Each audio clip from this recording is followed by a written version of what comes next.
Vamos lá então, pessoal, vamos começar aqui, vou ajustar a imagem. Já vamos iniciar então a nossa live.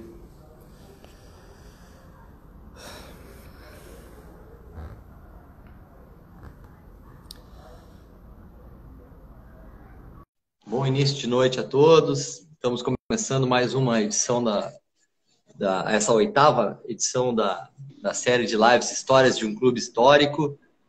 Como vocês já sabem, a gente busca aqui resgatar, através das memórias dos ex-presidentes, fatos marcantes das suas vidas no clube, como associados e como gestores, da família, dos amigos e da cidade de Porto Alegre. Vamos ver se o meu... Com um mau pressentimento. Meu convidado já começa a entrar aqui. Eu já vi esse filme aí no Instagram, hein, presidente? Hoje eu tô até no clube para ver se der algum problema, a gente tem recursos. Ressalto que todas essas conversas que a gente tem tido, elas podem ser assistidas tanto pelo Instagram como pelo YouTube do clube. Então, quem não tiver condições de assistir ao vivo, ela pode depois assistir elas tanto no Instagram como no YouTube. Né? Não está entrando aqui. Eu não estou conseguindo ver, tu vendo? Já tá enxergando? Eu não estou vendo o presidente Marcelo, mas eu me vejo na parte de baixo. Acho que... Eu não enxergo o presidente e não escuto ele. Oi? Tem uma tela preta só para mim aqui, eu não escuto nada. Parei, deixa eu só... Vamos tentar de novo aqui. Vamos tentar chamar de novo. Dado que a gente testou ontem várias vezes para evitar problemas. Vamos lá.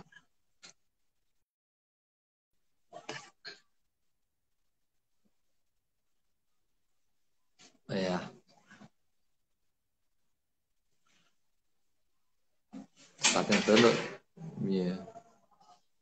Quer que eu tire aqui? Vamos ver, tentar aqui de novo. Vamos ver. A gente fez várias tentativas ontem. Pois é, tava vendo, o Meneghetti tá dentro, tava vendo. Agora sim. Fizemos vários testes, desculpa, gente. Já estava preocupado aqui. A gente testou várias vezes e ontem deu certo. Então, hoje consegui chamar o nosso ilustre convidado. Olha, estava precisando muito dessa conversa. Então, o nosso convidado de hoje é um grande amigo meu, um associado que frequenta o clube e convive, participa há muito tempo. Presidiu o Juvenil no biênio 2015-2016, teve relevantes situações em diversos segmentos e questões que envolvem o nosso clube, tá, gente? Muitas pessoas estavam me cobrando essa conversa. Puxa vida, por que tu ainda não conversou com o Dudu? Por que tu não falou com ele ainda? Vai chegar a hora, vai chegar a hora. Pois chegou a hora. Eu acho até essas pessoas talvez tenham sido responsáveis para a gente ter tanto problema de transmissão, meu amigo. Então, boa noite, Dudu. Boa noite, Eduardo Machado. Como é que tá, meu amigo? Boa noite, presidente. Eu acho que o sistema de inteligência artificial ali do Insta deve ter preventivamente dado um tempo para eu dar uma estudada, me preparado para essa live. De repente não era para ter acontecido naquele momento, né? Mas, então bem, o problema todo é que a expectativa é a mãe das decepções, né? Então, a gente, com todo esse treinamento, ensaio aí, pô, agora a expectativa foi elevada, né? Bom, cara, sim, ó, como tu já sabe, cara, mas é importante a gente destacar para as pessoas que estão acompanhando aqui a nossa conversa, esse bate-papo é muito informal, é bem descontraído, a gente não tem, assim, ó, o único objetivo é buscar resgatar essas questões todas históricas do clube, memórias afetivas, momentos legais, pitorescos, relevantes, tanto com a tua convivência como da história do clube, né? Essa coisa que se mistura um pouco. Então, a conversa é muito informal e quem comanda mesmo, cara, é o convidado. Eu tô aqui só para atrapalhar mesmo, porque a conversa é comandada sempre pelo convidado, velho.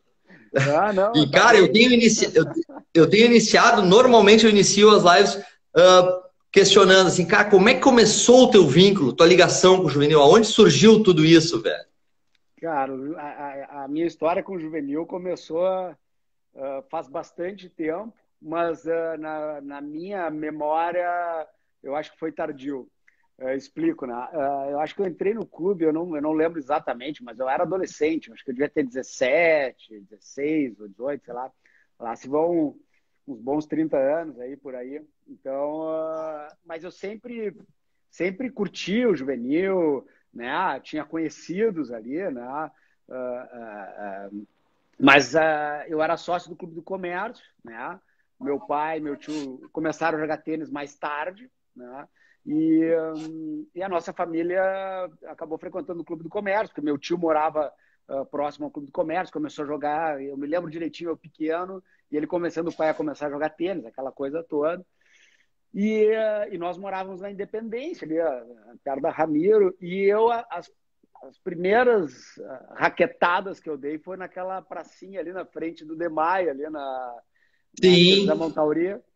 E eu lembro que eu jogava, e um dos meus colegas, eu estava no Bom Conselho, era o Lorenzo Drug Toniolo. Ele é, acho que é enteado do Cocão, tá? Do irmão do Tomás. E o Lorenzo Uhum. jogava muita bola, pelo menos pro meu parâmetro. Isso eu tô falando eu lá pelos 11 anos de idade, tá? 12 anos de Sim. idade. E eu não tinha professora, aquela história, tinha uma Metal Plus, né? Jogava lá na pracinha e tênis para mim era uma coisa. E eu lembro que bah, ele tinha uma Nice, o Big, daquelas assim, e ele batia na bola e dizia, putz, mas cara, é outro esporte, né, velho? E eu ali dando uma. Hoje eu dou umas colheradas um pouco melhores, mas assim, não mudou muito. E aí a gente acabou se mudando e a gente foi morar atrás do clube, na Doutor Timóteo, onde meus pais moram até hoje. Né? E nós nos mudamos para lá e, obviamente, entrar para o clube foi uma condição quase que imediata, instantânea. Assim. Então a gente entrou no clube, claro, e aí a partir dali eu entrei para dentro do universo do clube, que até então eu só orbitava, né? Tinha as patatinhas, aquela coisa toda, mas eu não era associado. Eu me dava com alguns associados, mas era uma coisa assim que não era um universo que eu pertencia. E aí, no final da minha adolescência, assim, já, né, eu entro para dentro do clube e começo a tropeçar com amigos que eu convivia fora, mas que eram sócios. E assim foi evoluindo, viu, Thiago? E, claro, aí comecei a jogar tênis no clube, mas eu nunca fiz aula, cara. Isso é um arrependimento, velho. Bah, nunca fiz. Eu sempre fui um tenista mais esforçado que talentoso e o que eu sei jogar hoje é de tanto jogar. Mas aí o meu primeiro contato foi esse. Aí virou o pátio da casa, né? Porque aí a gente morava atrás e aí desde cedo a gente começou a frequentar e curtir, se envolver com as coisas do clube. Lembro que acho que o primeiro grande evento assim que eu lembro que eu tenho na memória, deve ter tido outros, mas esse me marcou foi o show do Jorge Benjor, né? Sim. Porque o show do Jorge Benjor foi feito na quadra 1 virado para o nosso prédio, para o prédio onde a gente morava, assim, no prédio exatamente atrás ali. E a gente, Aham. cara, começaram aquela história toda do show. Bah, a gente organizou um churrasco em casa, né? Fizemos uma festa gigante. Claro, depois tinha festa no clube, a gente desceu e foi para a festa do clube. Mas eu lembro que ele, né, um artista que era, o cara interagiu e os prédios na volta todos ficaram tomados. Foi muito legal, porque fez um efeito meio arquibancada alta, assim. Tinha a Isso. pista ali nas quadras lotadas e ele botava luz nos prédios e interagia. E os prédios, todo E, mundo ô, batendo cara, palma. e tu sabe que esse show, cara, foi um dos maiores públicos que o Juvenil já recebeu, cara. Esse Não, foi um público impressionante, assim. Depois a gente teve outros shows também grandes ali, mas foi um público fantástico, foi um showzaço, me lembro que foi um showzaço. cara, foi tão. Eu tava assistindo. Não, e o clube teve uma sacada de chamar ele, porque foi numa época que estava explodindo. Estavam, obviamente, relembrando, reeditando essa coisa toda do Jorge Ben, porque eu me lembro que no verão explodiu o Jorge Ben, tocava Jorge Ben, ou seja, que não é bem da nossa época, mas reeditou, veio com tudo, ele repaginou as músicas e era um maior sucesso. E eu lembro, o negócio foi tão grande que eu lembro que num determinado momento meus pais chamaram e disseram, olha, tem uns amigos teus aqui, porque a gente tinha 2 sacadas, né? E a sacada de baixo estavam meus pais com os amigos e tal, não sei o quê. A gente desceu, eu olhei assim, eu disse, pai, olha, pai, eu não conheço as pessoas. Os caras subiram, entraram, né? Mas o pior é que assim, eu conhecia de vista, eram pessoas assim, né? Não eram, mas eu não eram meus amigos, assim. E é aquela história, né? A gente Se tornaram íntimos ali, né? Não, pô, vamos ver um showzinho dos caras. Show. Mas, cara, foi uma situação pitoresca, assim. E aí depois dali, eu lembro que tinha aquelas festas do Garden, né? Fechavam, usavam as piscinas e tudo mais. Então, assim, o clube, dali para frente, começou a fazer parte integrante, assim, da minha vida, né? Então, mas eu sempre, eu nunca pensei, nunca imaginei que um dia eu fosse me envolver politicamente com o clube, né? Então, assim, a minha relação e intimidade com o clube foi aumentando ao longo do tempo, né? Sim, sim. Os teus irmãos também conviviam bastante no clube, né? Nessa época. Sim, todos nós. Era literalmente o pátio da casa, né? A gente curtia muito o clube, a gente usava bastante.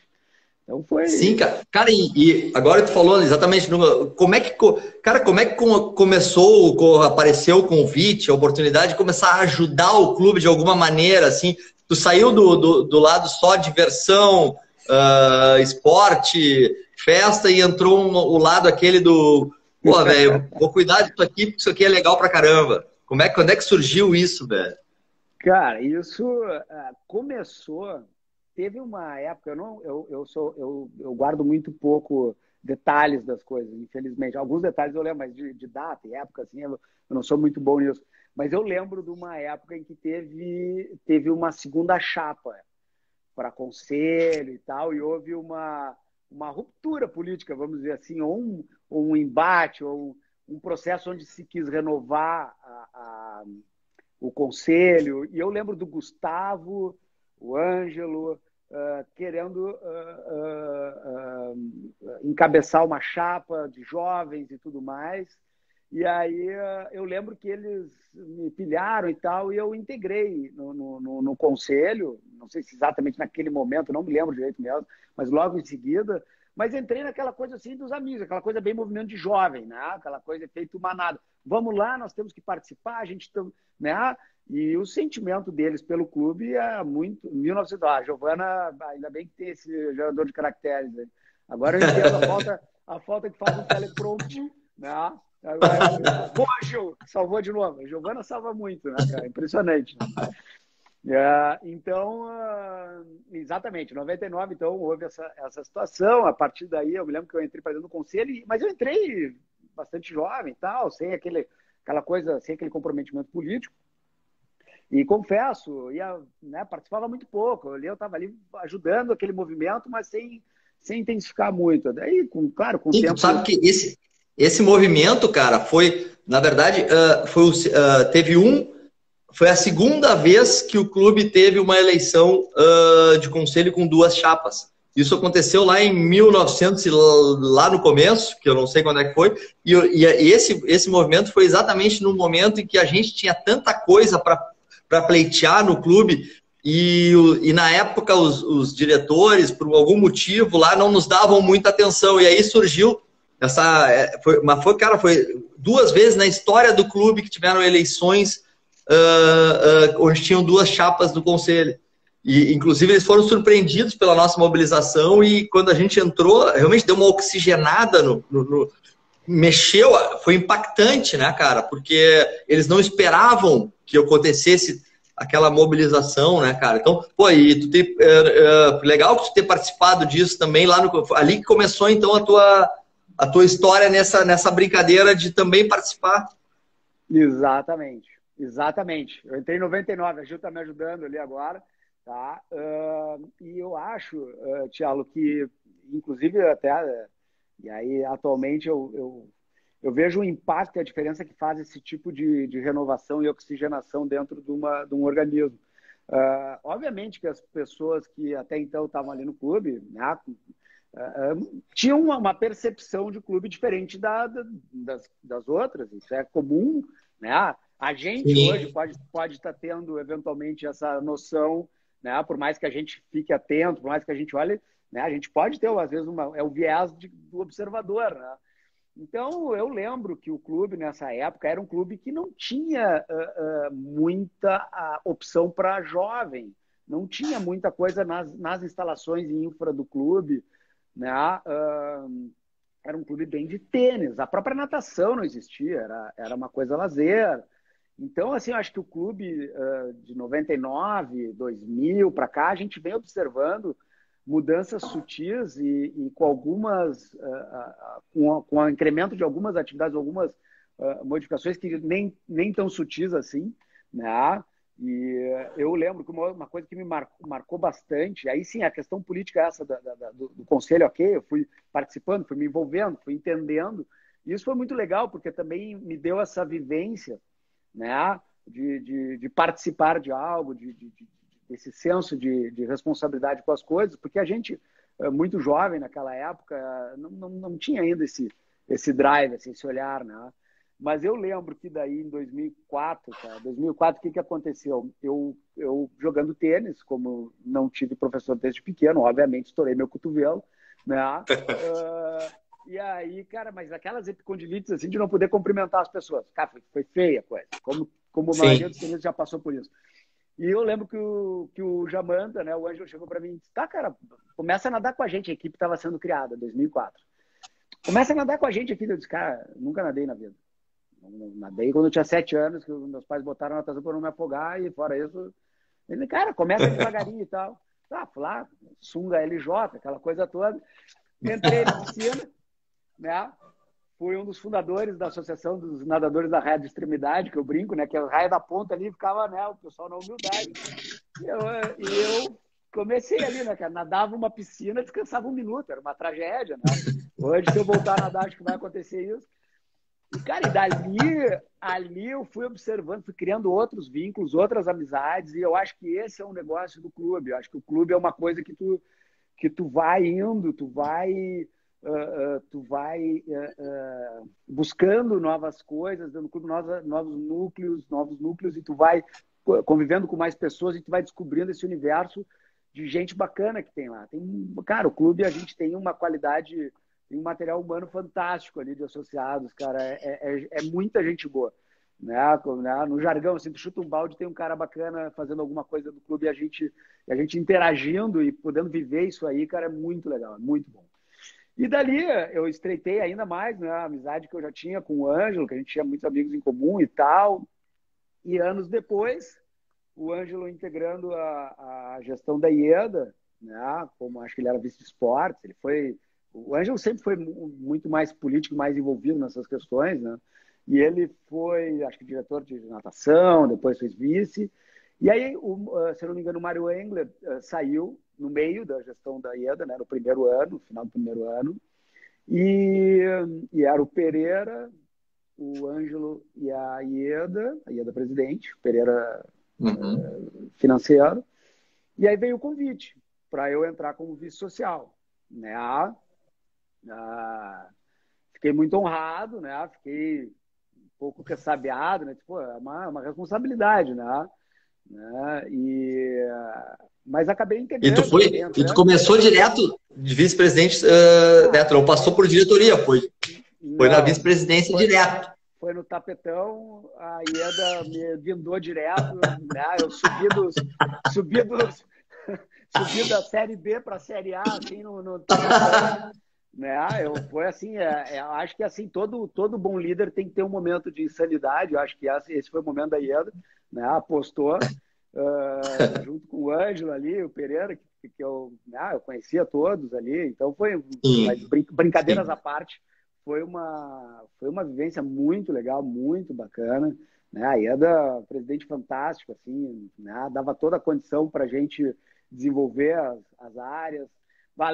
Lembro direitinho que a gente, acho que se não me engano, o primeiro show foi da Blitz, né?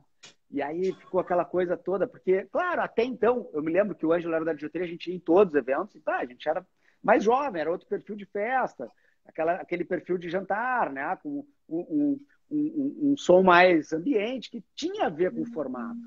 E aí a gente convenceu a Ieda, convenceu, não foi bem a palavra, porque a Ieda, tá, mas a Blitz, como é que era mesmo? Eu me lembro da gente cantarolando na reunião de diretoria as músicas, né? Você não sou... Ah, claro, pô, Blitz, legal, aquela coisa. Vamos fazer, vamos fazer. Vai, foi um baita sucesso. E aí eu cometi minha primeira gafe, né, como vice-presidente. Porque a gente Qual estava foi? naquela coisa de... Tá, vamos fazer um formato. Tá, não, mas não, jantar ali no Leopoldino e tal. Tá, mas vai ter pista. Não, vamos fazer uma pista. Tá, mas a pista é só depois do show, né? Porque se o pessoal se levantar, vai atrapalhar a visão de todo mundo. Nós, não, tá. E foi esse meio que combinado. Tá, começou o show.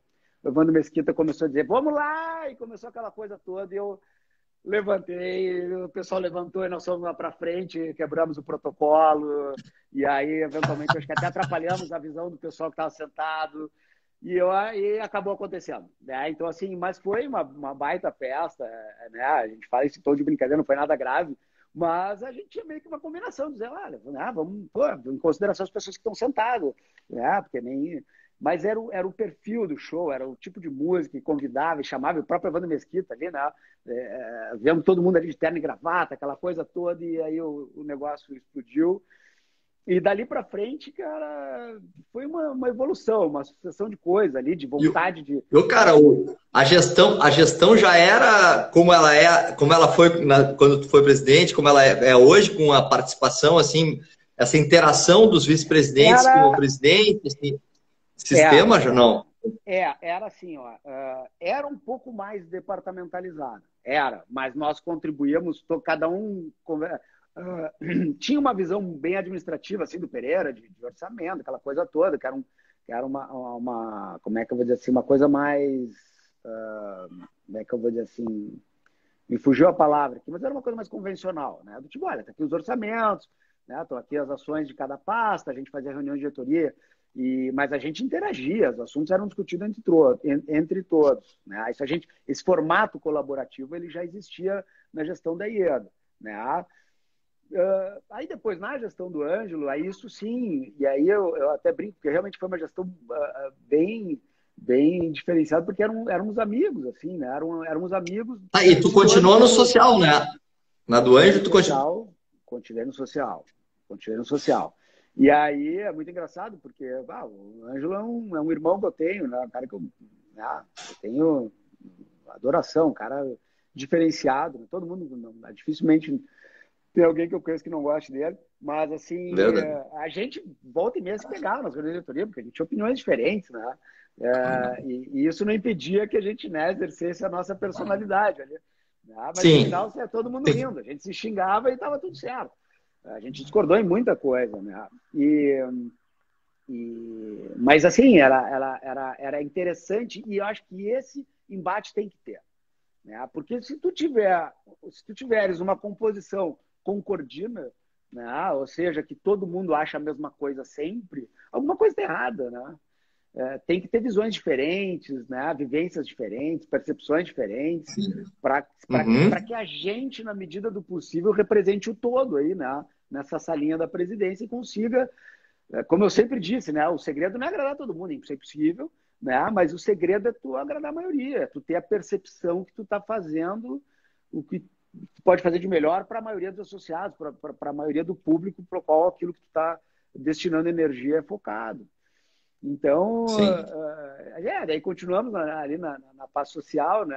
E justamente a gente tinha teve a festa dos 150 anos. Cara, a festa dos 150 anos foi assim um episódio marcante em todos os sentidos. Pô, era uma baita responsabilidade a questão dos 150 anos e caiu na gestão do... Foi o Lulu Santos, né? Foi o Lulu Santos. Daí o que aconteceu? Minha avaliação. O Lulu Santos é um show assim de 150 anos, normal, baita show. E, cara, não tinha como fazer caber aquele peru num pires, né? Não ia fazer caber todo mundo no formato. Eu já na época defendia aquela coisa de quebrar um pouco o formato tradicional, do jantar na mesa. Mas, cara, não era unanimidade, né? Tinha correntes que... tinha gente que achava que tinha que manter a tradição, que era mais confortável, que poderia... mas daí tu restringe muito a participação do associado. Essa era a minha visão. E aí, na época dos 150 anos, eu até brinquei, né? Brincava, cara, vamos abrir todo o clube, vamos fazer multi-eventos em vários lugares, né, cara, vou fazer.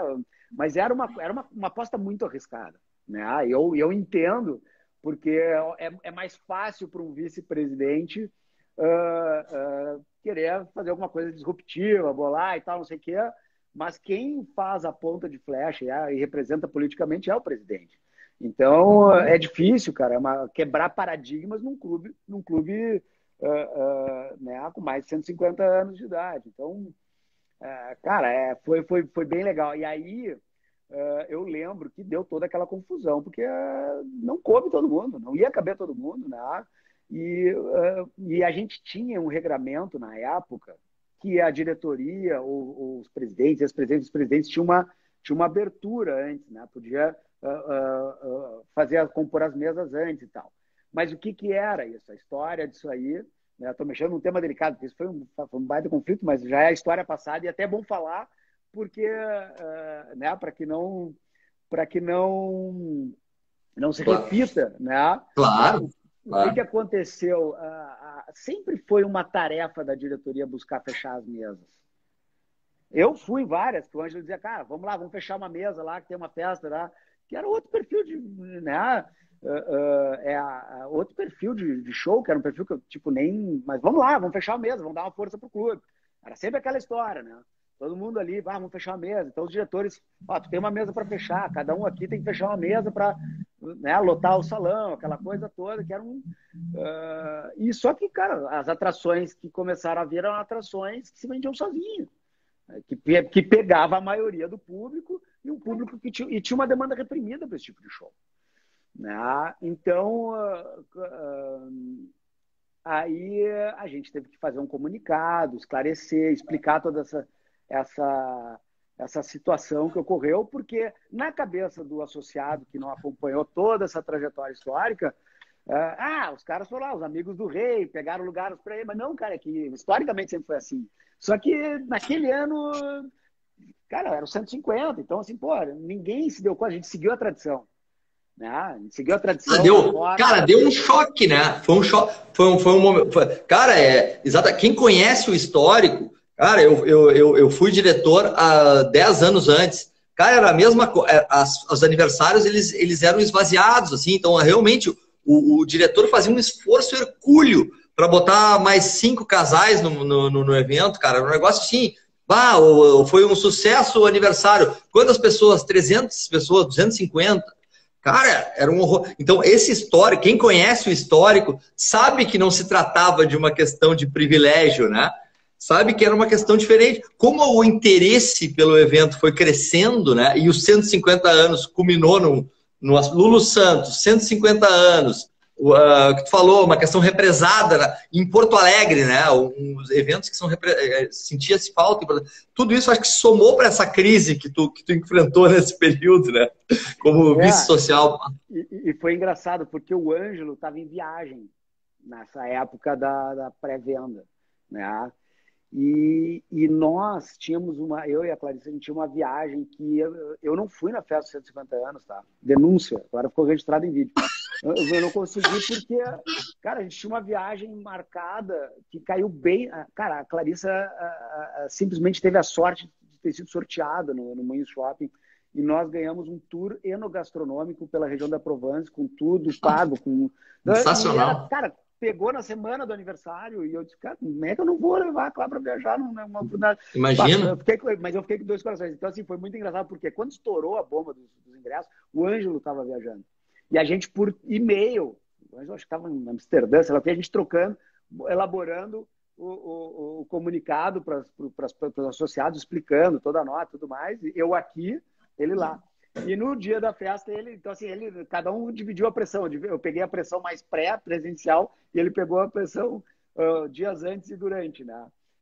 Mas foi tudo bem, acho que foi um capítulo importante em todos os sentidos. Acho que foi uma quebra de paradigma em todos os sentidos.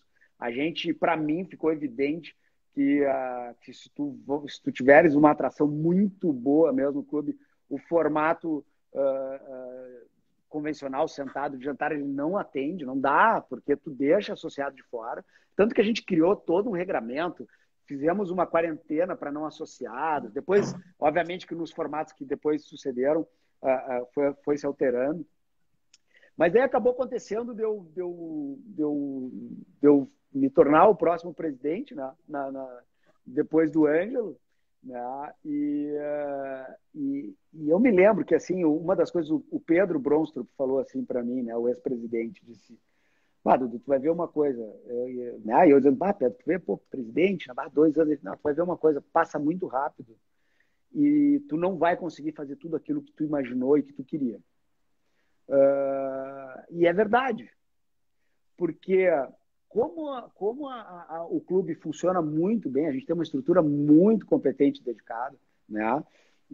Comandada pela Gil e hoje uma grande contribuição da Dani, né? A gente tinha liberdade para sentar, olhar, ter uma visão mais distante e construir coisas a partir da nossa percepção como associado, estando dentro do clube.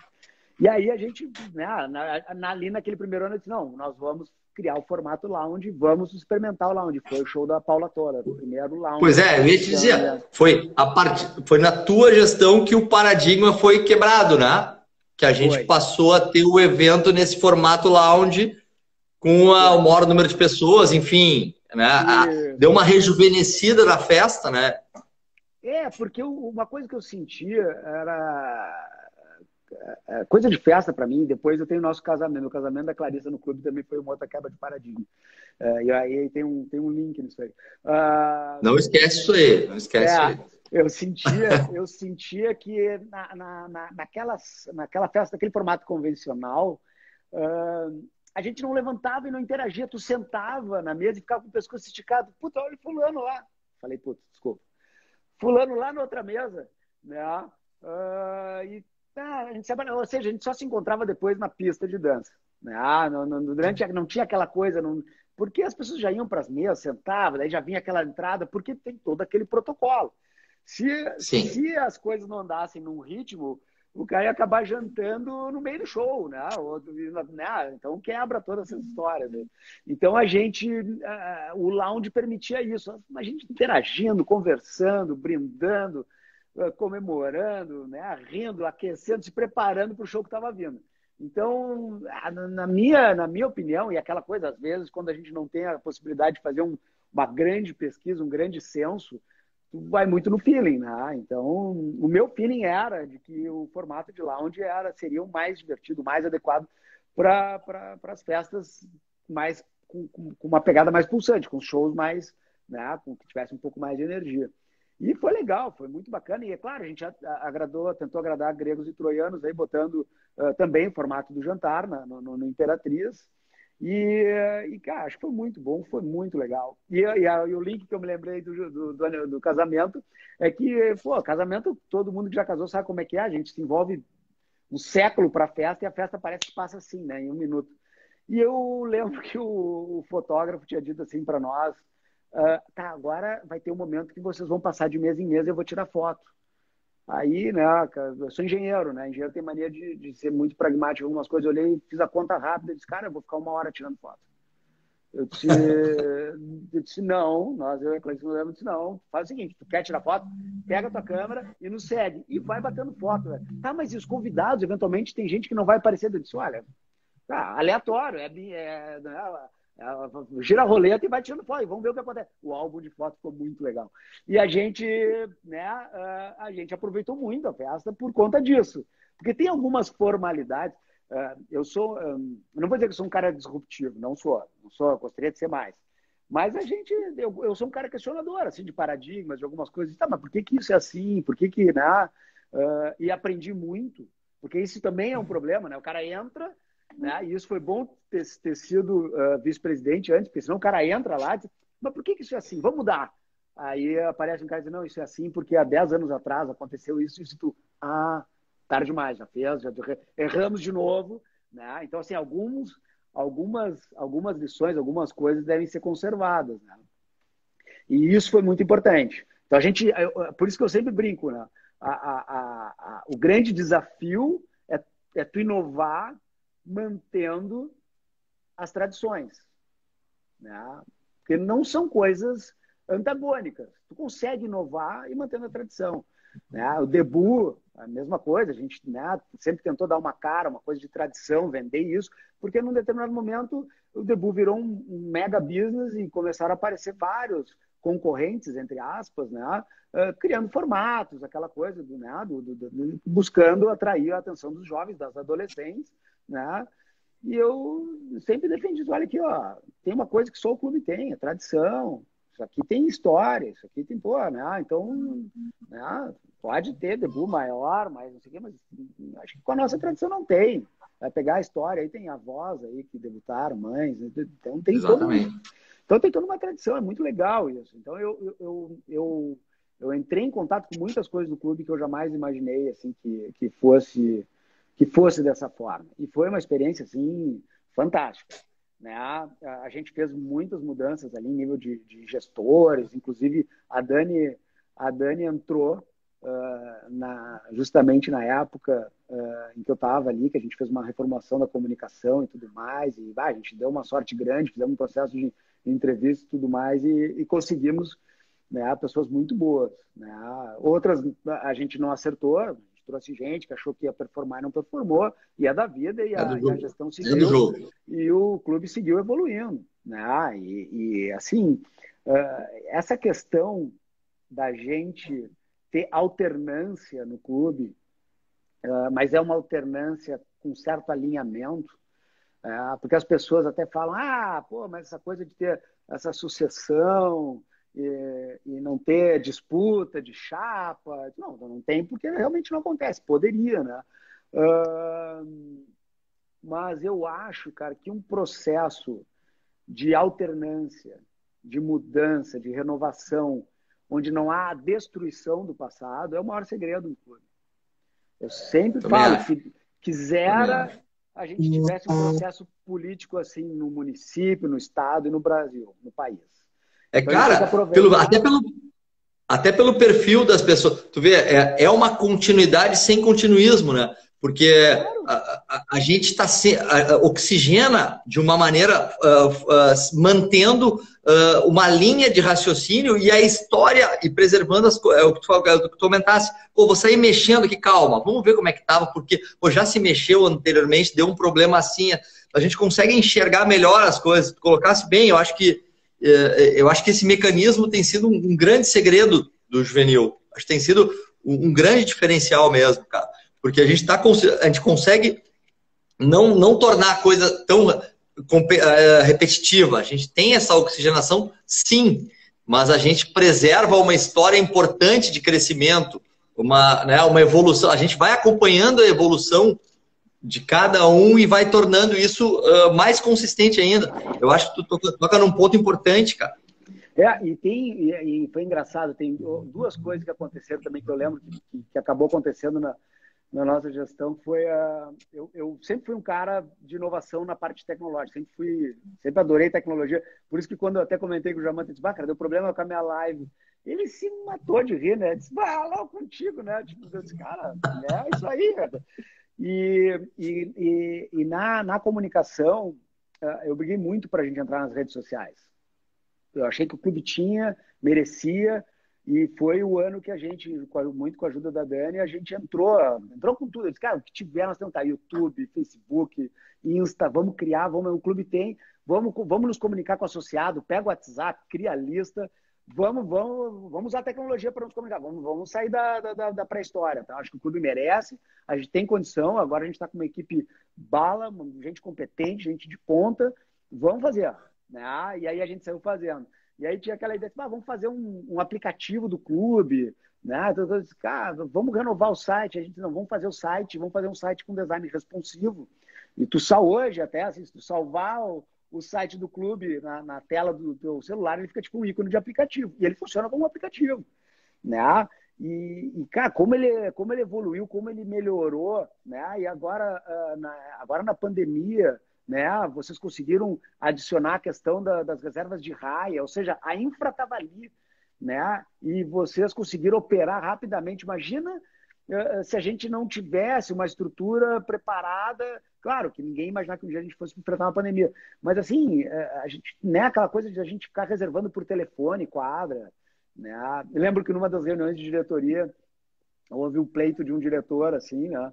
Eu tenho um pleito aqui, eu queria aumentar, porque eu não sei como é que está hoje, mas na época tinha, assim, tinha um handicap assim, para reservas presenciais, né? Então as reservas online só abriam, sei lá, 8h30 e a reserva presencial das Isso. 8 às 8h30. Né? E aí eu queria abrir a presencial. Eu disse, não, eu achei que tu ia pedir para diminuir. Né? Ele disse, não, mas em consideração aqueles que vão presencialmente. Eu disse, em consideração os que moram mais perto do clube. Porque Sim. né, que só vai às 8 da noite e mora perto do clube. Para todos os associados, o critério mais democrático e universal é o do site. É que nem comprar ingresso para o show da Madonna. A partir da meia-noite, tu vai lá, né, e fica tentando. E né, quem tiver a melhor conexão, quem tiver mais sorte, vai pegar. Mas é sempre assim, a gente sempre com essa visão assim de tentar abrir, arejar o clube no sentido de deixar todo mundo se sentir fazendo parte e tendo acesso às mesmas coisas. Né? Não que não fosse Sim. antes, mas um clube de muita tradição, todo clube, toda organização tem as suas panelas, tem as suas, né, as suas rotinas, as suas formas. E a gente sempre trabalhou, e acho que isso desde, não é só na nossa gestão, mas todas as anteriores trabalharam assim. E acredito que até a de vocês, eu sei disso, que trabalham nessa questão dessa quebra de eventuais, um termo que os advogados gostam muito de tratamentos anti-isonômicos, né? Então, assim, a isonomia, né? Acho que é isso que a gente vem buscando e vem atingindo com excelência. Eu acho que tá muito bem, tá muito legal. Mas foi, assim, muito divertido, foi muito bacana essa Cara, questão realmente. e tu mexeu também com muita questão estrutural ali, né? Tá. Tu te... Isso é o típico exemplo, é o típico caso que só foi possível por a gente ter essa composição harmônica sucessória, né? Onde tu tem essa continuidade sem continuismo. Por quê? Desde a época da IEDA, que eu me lembro, tinha aquela coisa, temos que prever no orçamento o PPCI. Cara, o PPCI, o tal do PPC, é o Programa de Prevenção de Combate a Incêndio, tá? Era uma caixa, metaforicamente falando, era uma caixa, sabe aquela caixa de brinquedo antigo que tu não consegue nem organizar, assim, era uma coisa, tu não sabia por onde começar. Primeiro, porque precisava Uhum. vários conhecimentos específicos. Aí, vou Sim. contratar uma empresa. Eu disse, cara, mas o problema do clube não é só a questão do incêndio. O clube tem passivo de regulamentação arquitetônica, tem um monte de coisa, porque era uma colcha, estruturas antigas, prédios antigos, tinha alvará de um prédio, mas não tinha do outro. Cara, era uma... Porque, cara, a burocracia no Brasil é impossível. E num clube Sesc Centenário, então, assim, tu leva isso na enésima potência. Aí a gente pegou e foi evoluindo, né? E aí até que eu formei um pacto, assim, eu disse, cara, nós não podemos admitir um clube como o nosso não estando regular. Teve aquele incidente terrível da Boate Kiss, que eu me lembro direitinho no dia que aconteceu, o dia depois, na reunião de diretoria depois, a gente estava reunido e eu disse, pessoal, se preparem, porque agora vai vir uma caça às bruxas, um rigor, e não deu outra, né? Não deu outra, né? Aquela história, a gente sabe como é que funciona, a gente sabe como a banda toca, a questão política, né? Eu lembro que o Tarso queria uma lei de combate a incêndio e aprovou de afogadilho uma lei de São Paulo lá, cara, sem ter feito as adequações, né? E, cara, inviabilizou a regulamentação de muita coisa aqui em Porto Alegre, foi muito difícil, tá? Foi um período que burocraticamente o porto-alegrense, o empresariado e as pessoas que tentavam fazer as coisas certas sofreram muito na mão da burocracia, né? E aí a gente pegou e criou uma equipe multidisciplinar.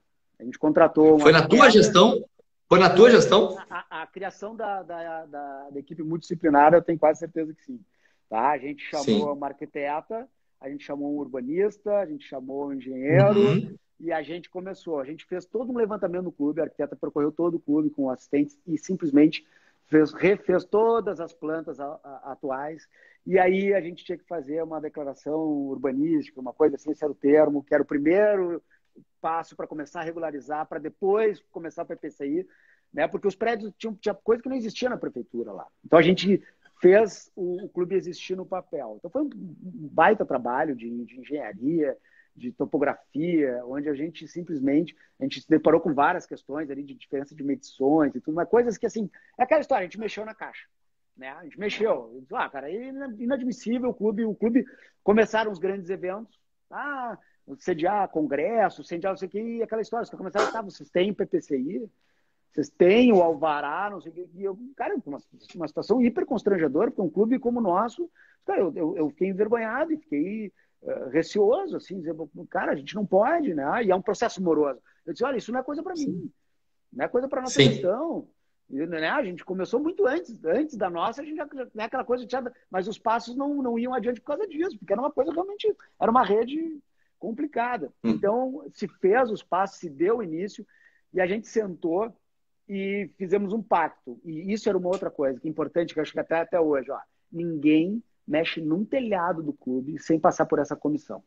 Porque a gente demora anos para aprovar um layout, né, o clube como ele é, enquanto está se aprovando uma coisa de 2015, em 2017 está se construindo mais uma coisa. E aí, quando o cara aprova, já tem alteração. E aí e PPC é assim. Tranca tudo. Não, tu alterou, tu botou carpete onde não tinha, tu botou um forro de madeira onde já mudou o potencial, sei lá, de combustível do negócio, e aí já... Bom, e aí, cara, e aí foi isso. E isso só foi possível porque, imagina num processo de desgaste, de disputa, né, onde a chapa do bem contra a chapa do mal, aquela coisa que a gente está vivendo num momento que né, parece que só existe o bem e o mal nesse mundo. Aí o cara ganha...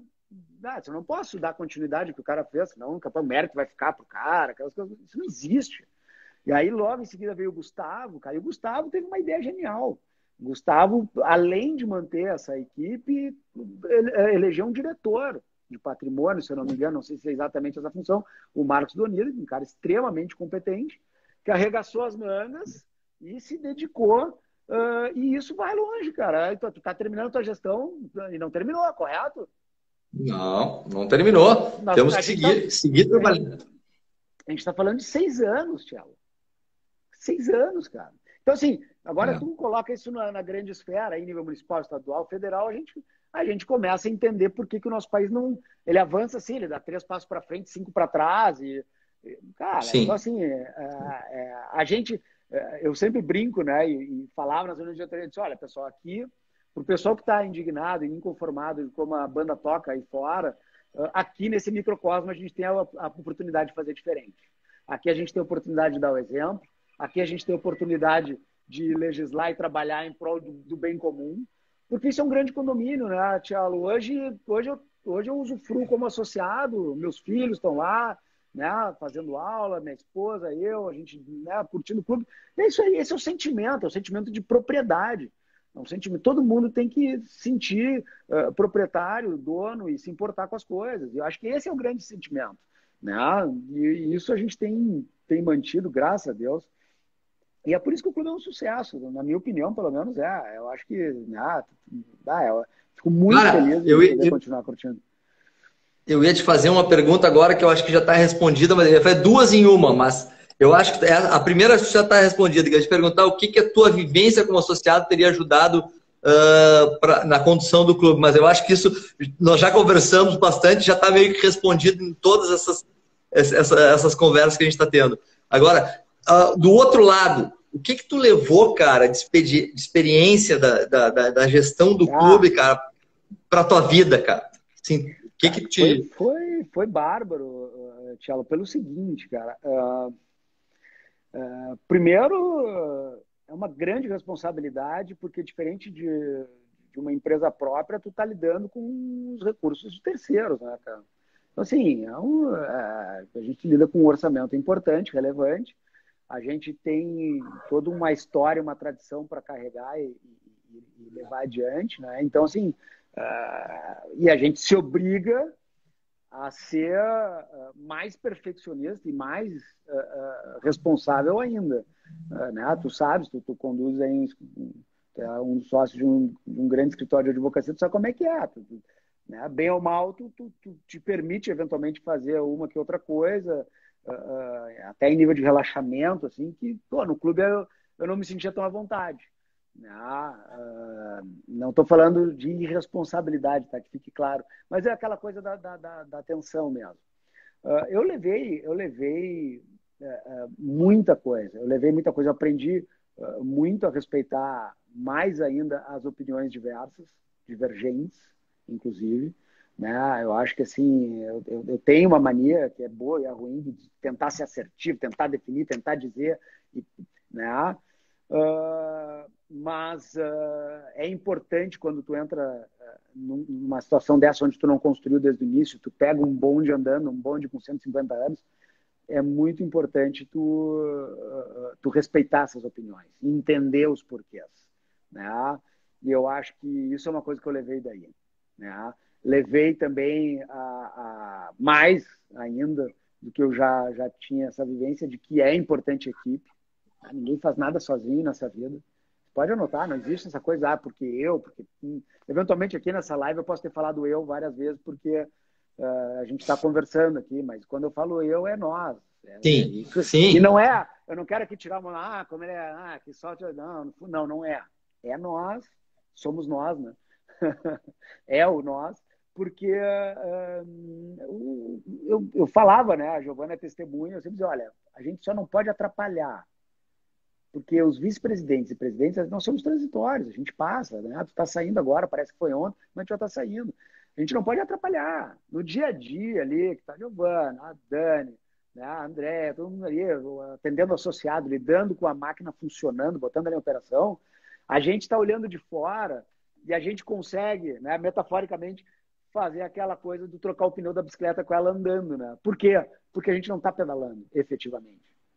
Uhum, Então a uhum. gente consegue olhar de fora, ver que está com problema e dizer, não, eu vou ajudar a trocar esse pneu, mas vocês sigam pedalando. Né? E eu imagino que toda vez que troca a diretoria aí, dê um frio na espinha da Giovana para baixo, a todo mundo, né? Dizer assim, o que vai vir agora? Né? Porque tem que ter essa compreensão, tem que ter esse entendimento. E isso foi uma grande vivência que eu tive, que é daquela coisa de não chegar com uma varinha mágica e dizer, não, agora faça-se uma reestruturação na área de comunicação, E, faça-se uma cara, e eu reestruturação acho que disso.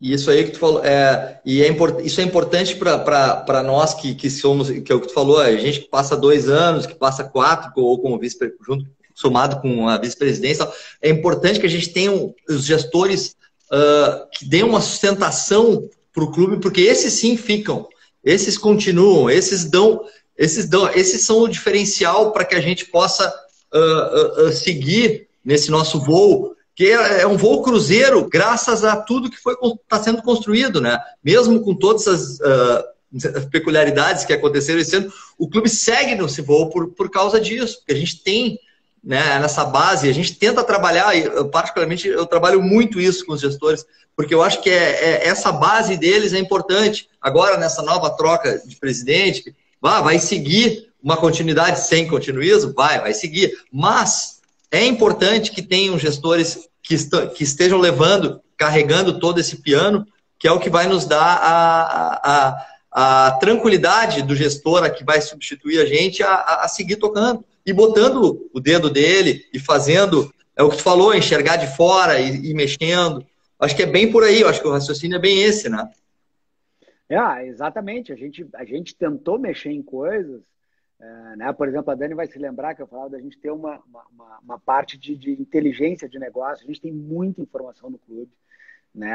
Eu me lembro que teve aqueles processos, vamos adquirir uma nova sede, Eu disse, olha, gente, a gente tem que olhar para dentro do clube antes. Vamos explorar o nosso metro quadrado, que é o metro quadrado mais barato que tem, que é o que já é nosso, né? Apesar que uns dizem, mas já estava, cara, com criatividade, com uma boa solução arquitetônica, a gente consegue fazer um monte de coisa. Isso foi uma coisa que eu não consegui, acabei não conseguindo, que é aquela coisa de tentar justamente fazer um modelo preditivo e fazer uma projeção de como será o clube daqui a uns anos. Ou seja, envelhecer os nossos filhos no Excel, para fazer uma linguagem bem... Vou envelhecer os nossos filhos no Excel, nós vamos morrer, né? Pega o ritmo de pessoas que vão entrando, o ritmo saindo, aquela coisa toda, e a gente vai vendo para onde vai parar o clube do jeito que ele está indo, nesse ritmo, nessa taxa. E aí a gente vai ver, precisa comprar uma nova sede, não precisa. Porque aquela história de tu investir muito, né, sacrificar a solidez financeira do clube por um sócio que ainda não existe, que não é os nossos sucessores, são sócios novos, aquela história. Tu vai atrás de uma sede e vamos buscar mais sócios. Né? A minha opinião ela é essa. Tem gente que diverge, obviamente. Eu respeito porque eu não tenho a menor pretensão de estar 100% correto. Mas eu entendo que a gente tem que cuidar dos sócios que estão hoje, dos sócios que estão entrando e seus sucessores. Né? E eu entendo que se for abrir uma nova sede, essa nova sede vai ter que ser autossustentável. Eu não posso pegar dinheiro daqui da Marquês do Herval para botar na Zona Sul. Né? Porque o cara da Marquês do Herval vai uma vez a cada ano lá e na Zona Sul, os caras da Zona Sul vão ter que se... Né? Não adianta. Essa é a minha lógica, uma lógica bem cartesiana. Assim. Posso estar errado, não afasto a hipótese mesmo, mas é uma forma de pensar. Né? E isso era uma coisa, por exemplo, que eu sei que nós temos muita informação no clube ainda, tem muita coisa que dá para fazer, e essa sensação, né, Thiago? Tu deve sair daí também com uma sensação de que, cara, tinha coisa que eu não consegui, não terminou, não, porque né, é normal. Mas aí aquela história, tu quer voltar para concluir? Não é isso que eu estou querendo dizer, tá? Eu acho que assim, tem muita gente boa, o material humano do clube é riquíssimo, fantástico, tem gente muito melhor do que a gente aí na fila que pode subir, pode, né? E o importante é ter vivência, o importante é conhecer o clube. Ô, cara, eu vou ter que te interromper, cara. Cara, eu vou ter que ter falta 3 minutos para acabar o negócio e ele corta, velho. O papo tá bom. Eu tinha 1 milhão de coisas para conversar contigo, velho. Faltam 3 minutos para acabar a live, cara. Ninguém mandou tu deixar eu conduzir. Ninguém mandou tu deixar eu conduzir. Eu preciso, cara, te agradecer, velho. Agradecer a tua participação, cara. Foi demais o papo, velho. Foi curto, foi muito curto. Eu precisava de mais tempo, velho. Mas, cara, assim, ó, eu só vou passar a palavra para ti, né, para dar o teu encerramento aí. O último recado mesmo. E, cara, obrigado, velho. Foi show de bola. Vou deixar a palavra contigo porque aqui o negócio é violento. Ele corta mesmo, cara. Pô, brigadão, meu. Pô, Thiago, eu que agradeço, né? Eu que agradeço. É a primeira live que eu faço na vida, assisti várias esse ano, né? E assim, cara, falar de um tema gostoso, prazeroso, com um amigo aí, é um perigo, né? Porque esse bate-papo aí, a gente, né, daqui a pouco acaba se passando ao vivo e não tem volta. Aí, Giovana, por favor, dá um jeito de mudar alguma coisa aí, me ajuda. Foi um prazer, tá? Foi demais. Muito obrigado, cara. Eu devo muito ao clube. E assim, acho que a sensação que eu tenho é que eu ainda não paguei minha dívida com ele, pelos amigos que eu fiz, pelos momentos que eu vivi e por tudo que ele representa, né? É isso, cara, é demais mesmo. Obrigado pela oportunidade, é só isso. Porra, cara, eu que agradeço, velho. Obrigadão mesmo, cara. Cara, lembro aí a todos que vai ficar gravada a live tanto no Instagram como no YouTube, então quem não conseguiu ver toda, quem teve programações e não pôde assistir ao vivo, vai poder ver a gravação dela no Instagram e no YouTube do clube. Boa noite e um abração, velho. Brigadão. Valeu. Beijo. Obrigado, Thiago.